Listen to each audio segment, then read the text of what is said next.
평화 부동산입니다. 금일 말씀드릴 내용은 법 시행 전 임차인이 이사 가기로 동의해 놓고 법 시행 후 매매 계약이 이루어진 상태에서 계약 갱신 요구권을 사용할 경우 효력 발생 여부는 입니다.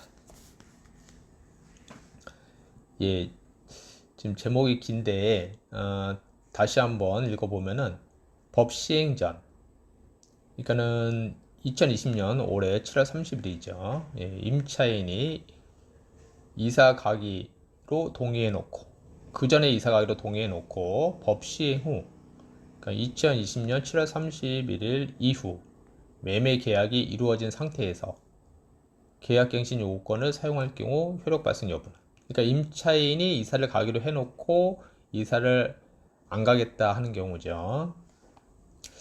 요거는 이제 주택임대차 보호법 해설집에 있던 내용이죠. 이제 주택임대차 보호법 계약갱신 요구권이 생기면서 여기 해설집을 내놨죠. 거기에 보면은 임대인이 계약 만료 6개월 전부터 1개월 전까지 기간의 갱신을 거절하고 법 시행 전에, 법 시행 전이죠. 제3자와 새로운 임대차 계약을 맺은 경우에도 임차인이 계약 갱신 요구권을 행사할 수 있는지. 임차인은 계약 갱신 요구권을 행사할 수 없습니다. 제3자와 계약을 맺은 경우요. 그러니까 여기서 이제 요거 이제 지문을 좀 뜯어 보면은, 그러니까 임대인이 계약 만료 6개월 전부터 1개월 전까지 기간에 갱신을 거절하고, 그러니까는 임차인은 더 살기를 원했는데 임대인이 거절을 한 거죠. 거절을 하고 나가라 그랬던 거죠. 그리고 새로운 3자와 임대차 계약을 다시 한 거죠. 월세든 전세든. 그때 이제 집을 보여줬겠죠. 임차인은 뭐 집을 안 보여주고 계약을 할 수도 있으나 대부분 이제 기존에 살고 있는 임차인이 집을 보여줬겠죠. 그래서 이제 새로운 이제 계약을 한 거죠. 법 시행 전에요. 그러면은 이제 임차인이 계약 용호권을 행사할 수 있는지 없다입니다. 이번 개정 법률은 존속 중인 계약에도, 기존에 계속 유지되고 있는 전세 및 월세 계약에도 계약 갱신 요구권을 부여하되 법적 안정성을 위해 제3자와 계약의 임의기자죠. 이미 체결된 경우에는 예외적으로 갱신 요구권을 부여하지 않는 부칙적인 예를 두고 있습니다. 이렇게 되어 있고요. 다만 임대인은 법 시행 이전에 제3자와 계약을 체결했다는 사실을 명시적으로 입증할 수 있어야 하며, 그러니까는 이제 법 시행 이전에 2020년 7월 30일 이전에 계약금 수령 입증이라든가 뭐 계약서를 작성을 했다든가 그런 게 이제 증명이 돼야 되겠죠. 임대인이 법 시행 이후에 제3자와 계약을 체결한 경우에는 계약 갱신 요구권이 부여되며, 임대인이 제3자와의 계약 체결을 이유로 임차인의 계약 갱신 요구를 거절할 수 없습니다. 요 문구가 이제 중요한데요. 다시 한번 읽어보면은 임대인이 법 시행 이후에, 그러니까 2020년 7월 31일 이후에 제3자와 계약을 체결한 경우, 제3자와 계약을 체결한 경우, 뭐 여기서는 이제 매매 계약인지 뭐 임대차 계약인지 그런 거는 안 적혀 있지만 여기 위에 문구로 봤을 때는 임대차 계약이 되겠죠. 계약 갱신 요구권이 부여되며, 여기서 이제 계약 갱신 요구권이 부여된다 그랬잖아요. 제3자하고 계약이 체결이 됐는데 계약 갱신 요구권이 부여된다 그랬으니까는, 그러니까 여기에 이제 뜻은 뭐냐면은 이제 임대인이 임차인하고 기존에 살고 있는 임차인하고 동의가 안 된 거죠. 그러니까 계속 살겠냐 안 살겠냐 물어보지도 않았던 것 같고, 그 다음에 그냥 이제 3자와 그냥 계약을 체결한 경우이죠. 그러니까 임대인하고 임차인하고 얘기가 계속 살겠다고 얘기가 됐으면은 계약을 체결을 안 했겠죠. 예, 근데 여기서는 이제 기존 임차인의 그 계속 살겠다는 것을 무시하고 계약을 체결한 걸로 봐야 되겠죠. 기존 임차인의 그 의견을 무시하고 계약을 체결했다. 그러면은 이제 제3자의 계약을 체결했다. 그러면 이제 임대인이 제3자의 계약 체결을 이유로 임차인의 계약 갱신 요구를 거절할 수 없다. 이렇게 뜻을 해석해야 되겠죠. 예. 근데 여기서 만약에 이제 임대인하고 기존 임차인하고 이제 협의가 됐다. 기존 임차인 나가는 걸로 협의가 돼서 제3자와 계약을 체결했다.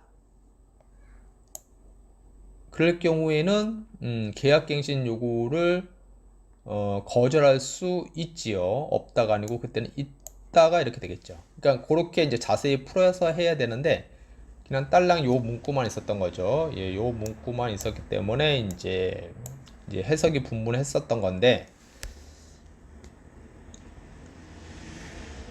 이제 요게 이제 정리가 됐습니다. 예, 그리고 임차인이 계약 만료 기간에 맞추어 나가기로 하였으나 이를 번복하고 계약 갱신 요구권을 행사할 수 있는지. 네, 행사할 수 있습니다. 근데 여기서도 이제 또 이제 뭐가 문제냐면은 임차인이 계약 만료 기간에 맞추어 나가기로 하였으나, 그러니까는 이제 계약 갱신 기간이겠죠. 예, 6개월에서 1개월 전 사이에 임차인이 나 이사 갈래 하고 통보를 했다가 다시 마음이 바뀌어서 나 이사 안 갈래 이렇게 할 수도 있는 거죠. 예. 그럴 수 있으나 나 이사 갈래 해놓고 이제 다른 계약이 체결이 됐다. 다른 사람하고 그 상태에서 나 이사 안 갈래 하면은 이거는 효력이 없다는 겁니다. 예, 안 된다는 겁니다. 여기서는 이제 할 수 있습니다. 임차인이 계약 만료 기간에 맞추어 나가기로 사전에 합의하였더라도 6개월 전부터 1개월 전까지 간에 임대인에게 계약갱신 요구를 할 수 있습니다. 예, 그러니까 이렇게만 이제 답변이 있는데 여기에 이제 좀 더 자세히 이제 답변이 풀어서 이제 한다면은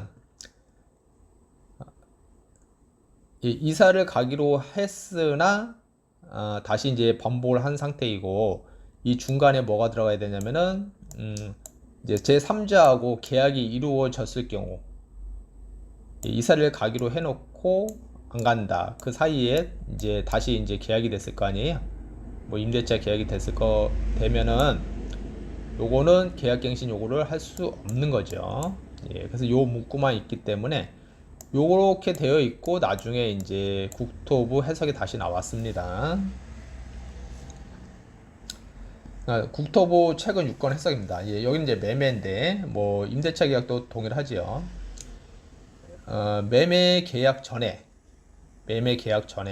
매도인과 세입자 간 만기 시점에 퇴거하기로 합의했다. 합의한 거죠. 합의했다면 이를 번복해 갱신 요구를 할 수 없다. 이렇게 돼 있죠. 할 수 없다. 다음 매도인의 일방적인 통보는 안 되고 세입자가 동의해 상호간 합의가 이루어졌을 때만 가능하다. 이렇게 돼 있죠. 예. 그래서 이 매도인이죠. 매도인이 임대인이니까 매도인과 이제 세입자가 서로 합의가 됐다. 예, 그러면은 갱신 요구를 할 수 없다입니다. 예. 매매 계약 전에 매도인과 세입자 간 만기 시점에 퇴거하기로 합의했다면 이를 번복해 갱신 요구를 할 수 없다. 이렇게 돼 있죠.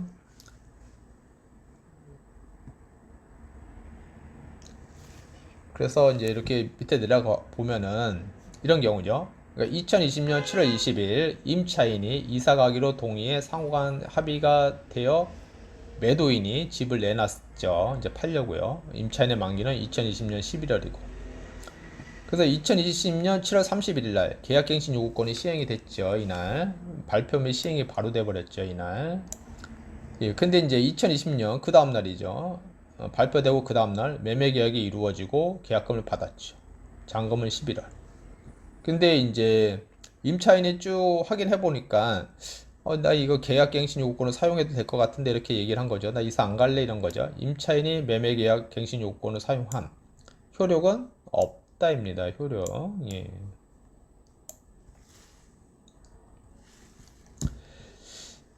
그러니까 이렇게 지금 이제 임차인의 계약갱신 요구권, 예, 이렇게 되어 있는데, 그러니까 임차인 분도 이제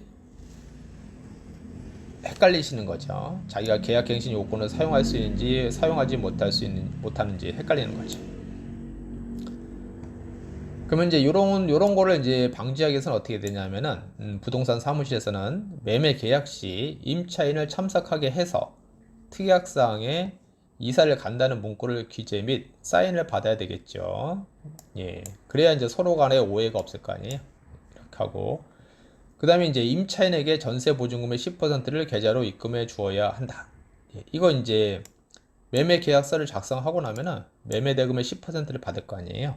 그럼 그 받은 것 중에서 임차인의 전세 보증금의 10%를 계좌로 입금을 해주면 되겠죠. 그러면 그 전세 보증금의 10%를 받아서 이제 다른 데 집을 알아보고 계약을 할 수가 있겠죠.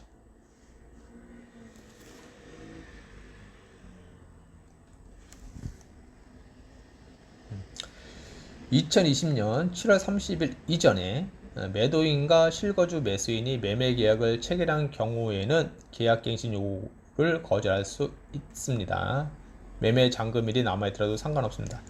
그러니까 7월 31일 이전에 매도인과 실거주 매수인이 매매 계약서를 작성했다면, 잔금을 아직 치르진 않았지만 매매 계약을 했다면 계약갱신 요구를 거절할 수 있지요. 2020년 7월 30일 이후는 매수인이 계약금만 치르고 잔금을 치르지 않은 상태에서는 세입자의 계약갱신 요구를 거절할 수 없습니다.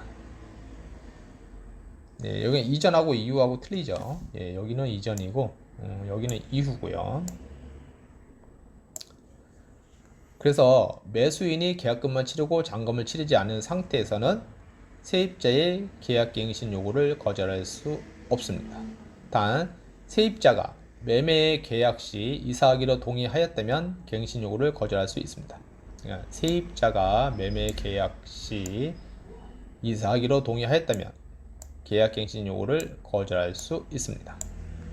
이게 중요한 거죠. 그래서 이 동의를 하였다, 이 동의를 한 것을 어떻게 할 수 있냐 이거죠. 예. 그러니까 이제 구두로만 하면은 말만 하고 나면은 뒤에 가서 이제 그런 얘기 한 적 없다 이렇게 얘기할 수가 있잖아요. 그래서 세입자의 동의 여부 증거를 남겨야 되겠죠. 그래서 이제 녹음을 한다던가 아니면 이제 문자로 남긴다던가 아니면 이제 확인서를 작성한다던가 아니면 이제 매매 계약 시 특약사항에 작성을 한다던가 예, 이런 이제 증거 자료가 있어야 되겠죠. 그래서 예, 임대인, 이제 임차인, 세입자죠. 그리고 임대인이 또 이제 매도인이 되는 거죠. 매도인이 될 수 있고, 예, 매수자가 될 수 있고, 예, 그래서 서로 간에 이제 상호 원만하게 일이 해결이 돼야 되겠죠. 그래서 이 원만하게 이제 일이 해결이 되려면은 서로 간에 소통이 중요합니다. 소통, 예, 소통이 중요하고요. 예, 이 소통만 잘 되면 됩니다. 예, 소통이 잘 돼야 되고, 이 소통이 된 거를 그냥 구두로만 하면은 나중에 문제가 되잖아요. 그러니까는 반드시 근거 자료를 남겨놓는 게 좋죠. 예, 근거 자료를 남겨놓는 게 나중에 법적 분쟁을 방지하는 길이죠. 네, 오늘은 여기까지고요. 본 내용이 조금이라도 도움이 되셨다고 하시면은 구독 버튼을 꼭 눌러주시면 감사하겠습니다. 네, 다음에 또 뵙도록 하겠습니다.